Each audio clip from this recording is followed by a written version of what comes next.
বাসা কি গোপালগঞ্জে? বাসা গোপালগঞ্জ, থাকি গাজীপুর বাসা। মাস্টার বাড়ি মির্জাপুর মাস্টার বাড়ি আমার বাসা। আমি বাসায় তাই সেই জায়গা। কালকে ওর ভাই ওর কাছে ছিল, কালকে সন্ধ্যার সময় ফোন দিয়ে আনছে, কালকে 9টার সময় কথা বলছে ভাইয়ের সাথে। আমরা সব মাস্টার বাড়ি থাই। Payment done? No sir, cash on delivery.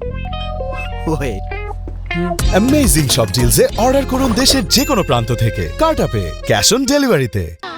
আমি আরো বাইরে আনতে চাইছি বলে। এক বছর আগে থেকে বিরোধ চলতেছে, মেয়েরা আমার মায়ের বাইরে জন্য আনতে চাইছি বলে। আমি ওরা কইছি কি আমার বোনরা, আমি ওর বোনের সাথে ফোন দিছি। ফোন দিয়ে আমি কইছি কি যে ফুরকান বলে ওরে চাকরি দিয়ে দেবো। কাফা হয় কোম্পানিতে, চাইনা কোম্পানি চাকরি কইছে 19,000 টাকা, 19,500 টাকা বেতন। সকাল 8টাতে রাত বিকেল 5টা পর্যন্ত ডিউটি। সিএনজি পাই নাই।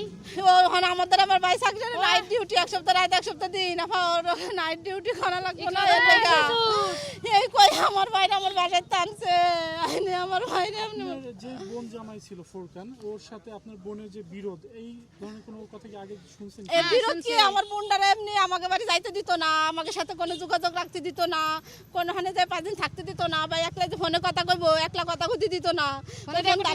ওর সাথে থাকতো, তাই ও সামনে থেকে কথা কইতো, খালি কেমন আছো, আবার কি খাইছো, কি করছে, এইটুকুই কথা কইতো, কিন্তু বাকি কথা কইতে তো না। ও দাঁড়ে থাকতো। আমারও কইছে লাফা আমার বাসায় আসে বেড়াই যাও। নির্যাতন করছে, কিন্তু আমাকে দ্বারা কয় নাই। কয় নাই, আমার বোন কয় না। নির্যাতন কোনোদিন কয় নাই যে আমার এই দিন নির্যাতন করতেছে, ওই দিন নির্যাতন করতেছে। নির্যাতন করছে, তোরা কি গাড়ি পাইছিস? করতো মায়েরা কইতো যে আমার আম্মুর সাথে খারাপ ব্যবহার করে, আমার আম্মুরে সবসময় রেজালা দেয়, কোনোদিন ভালো কাপড় চুরও দিত না। হায় রে, আমাকে লোকজন তো দেখতেছি না। আমার কাপড় চুরাই নেই, আমার বোন বলতো